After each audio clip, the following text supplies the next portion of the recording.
प्रिय दर्शकों, नमस्कार। मेरा नाम है भास्कर जुयाल। हम बात करेंगे गोदी मीडिया के डार्लिंग सुधीर चौधरी के नए कारनामे की। खबर यह है कि आज तक न्यूज चैनल के एंकर सुधीर चौधरी के खिलाफ गैर जमानती धाराओं के साथ एफआईआर दर्ज की गई है। यह एफआईआर कर्नाटक सरकार की ओर से बेंगलुरु में दर्ज हुई है। इसका संबंध फेक न्यूज या भ्रामक जानकारी फैलाने से है।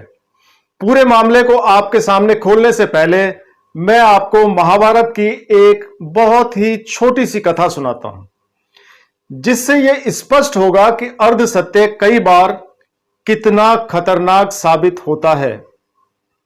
महाभारत के युद्ध में द्रोणाचार्य के बाणों का जब कोई सामना नहीं कर पाया तो यह अफवाह फैला दी गई कि उनका बेटा अश्वत्थामा युद्ध में खेत रहा, यानी कि मारा गया। द्रोणाचार्य को विश्वास नहीं हुआ कि अश्वत्थामा मारा गया।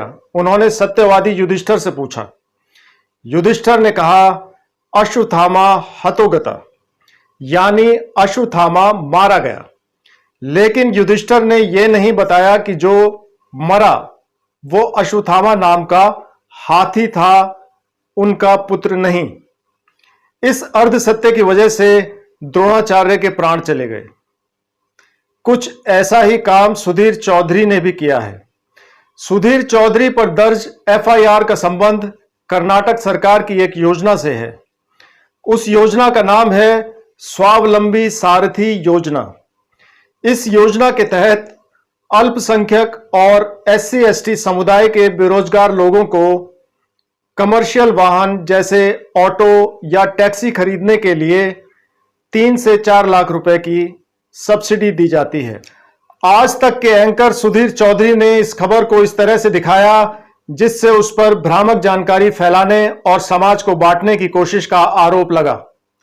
इस योजना के बारे में सुधीर चौधरी ने सवाल उठाया कि इसका लाभ हिंदुओं के लिए क्यों नहीं है। मुस्लिम समुदाय की तस्वीरें घुमा घुमा कर दिखाते हुए ऐसे दर्शाया गया कि गरीब आदमी खुद को कोस रहा होगा कि काश वो भी अल्पसंख्यक होता।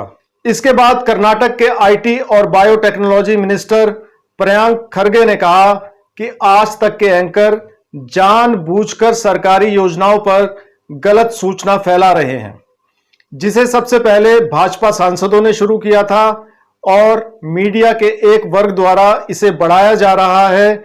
यह जानबूझकर और दुर्भावनापूर्ण है। इसके बाद सुधीर चौधरी ने ट्विटर उर्फ X पर अपनी हनक दिखाई कि वो इस लड़ाई को लड़ने के लिए तैयार हैं। लेकिन इसके साथ ही 2 काम हुए। ट्विटर उर्फ X पर यूजर्स ने दावा किया कि उनका वीडियो YouTube से गायब हो गया है, यानी सुधीर चौधरी का वो वीडियो YouTube पर मौजूद नहीं है। साथ ही सुधीर चौधरी ने एक और कार्यक्रम किया जिसमें एक किस्म से अपनी सफाई पेश की। लेकिन इस वीडियो को देखने से पता चलता है कि सुधीर चौधरी ने किस तरह से अर्ध सत्य को परोसा। सुधीर चौधरी ने एक सरकारी नोटिफिकेशन का हवाला दिया और कहा कि इसमें सिर्फ अल्पसंख्यक समुदाय लिखा गया है। तो यहां पर पहला सवाल यह है कि जब अल्पसंख्यक समुदाय की बात छपी है तो आप सिर्फ मुसलमानों को क्यों दिखाते हैं? क्या अल्पसंख्यक समुदाय में बौद्ध, सिख, ईसाई, पारसी नहीं आते?